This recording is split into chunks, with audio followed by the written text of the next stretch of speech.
Oman Salalah থেকে প্রায় ১০০ kilometre ভিতরে একটা জায়গা আছে সেবাসেট নামে। এখানে খুব বিশাল একটা আগুন লেগেছে, খুব ভয়াবহ একটা আগুন লেগেছে। তো আগুনটা অনেক দিন যাবতই জ্বলতেছে, আগুনটা কোনোভাবেই নিভানো যাচ্ছে না। তো এখানে বিভিন্ন কিছু ছিল, তো তো এটার জন্য আগুনটা কোনোভাবেই নিভানো যাচ্ছে না, যেরকমভাবে আমরা তথ্য পেয়েছি আর কি। তো ওই আগুনটা শুধু এখান থেকে ধোঁয়া উড়ে আর দুর্গন্ধ আসে। তো এটার জন্য আজকে জিসিপি আনা হয়েছে এখানে। আম, আমরা যতটুকু জানি আর কি, জিসিবি আনা হয়েছে।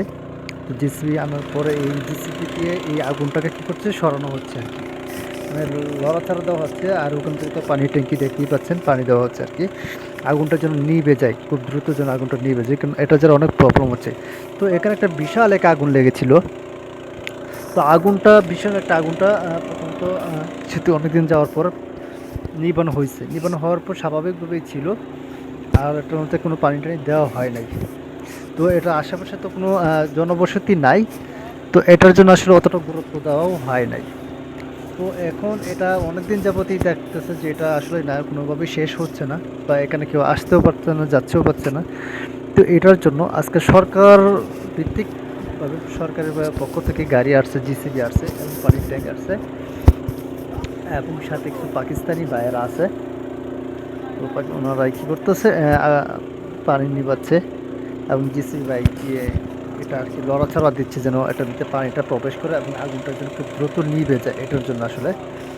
তো আমি আসলে আগুনের ভিডিওটা আপনাদের সাথে শেয়ার করতে পারলাম না আসলে। এটা এটা এখনও কিন্তু এখানে আশেপাশে যাওয়া যাচ্ছে না, প্রচুর পরিমাণে আগুন কিন্তু দর্শক কিন্তু। তো এটা আপনাদের সাথে শেয়ার করলাম।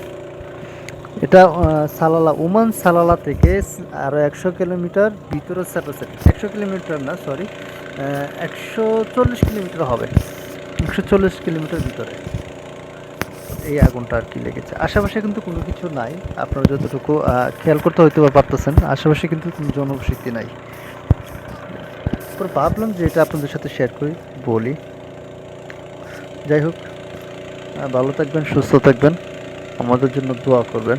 আমরা যারা প্রবাসে থাকি তারা যেন সবসময় ভালো থাকি, এবং সকল প্রকার বিপদ আপদ থেকে আল্লাহ পাক যেন আমাদেরকে হেফাজত করেন। এবং যারা প্রবাসে আছে এবং যারা প্রবাস থেকে গেছে সবার জন্যই দোয়া করি, আর আপনারা সবার জন্য দোয়া করবেন।